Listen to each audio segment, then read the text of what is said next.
அனைவருக்கும் வணக்கம். தினம் ஒரு சிந்தனையில் இன்றைக்கி அவமானங்களை கடக்காமல் வெகுமானங்கள் கிடைப்பதில்லை. நம்ம வாழ்க்கையில் எவ்வளவோ அவமானங்களை நம்ம கடந்து வந்திருப்போம்.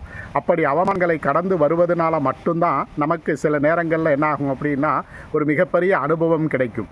ஒரு அவமானங்களை நாம் தாங்கிக் கொள்ள முடியாமல் சகித்து கொள்ள முடியாமல் நாம் மன உளைச்சலுக்கு ஆளாகி எந்த செயலும் செய்யாமல் இருந்துட்டோம் அப்படின்னா அதன் பிறகு நம்மால் எந்த விதமான செய்தியையும் எந்த விதமான செயலையும் இங்கே நாம் செய்ய முடியாமல் போயிடும். அப்போது அவமானங்களை நாம் கடந்து வரணும். அப்படி அவமானங்களை நாம் கடந்து வந்தால் மட்டும்தான் நமக்கு மிகப்பெரிய அளவில் வெகுமானங்களும் பாராட்டுகளும் நமக்கு கிடைக்கும். அதனால் எந்த அவமானங்களையும் நாம் அதை ஒரு மிகப்பெரிய குறையாக எடுத்துக்கொள்ளாமல் அந்த அவமானங்களின் மூலம் நாம் சில பாடங்களை கற்றுக்கொண்டு அந்த பாடங்களின் மூலம் ஒரு செயலை செய்யும் பொழுது நிச்சயமாக அது வெற்றிகரமாக அமையும். அப்போது நம்மை மிகவும் பாராட்டுவார்கள், நமக்கு மிகப்பெரிய அளவில் வெகுமானங்கள் கிடைக்கும்.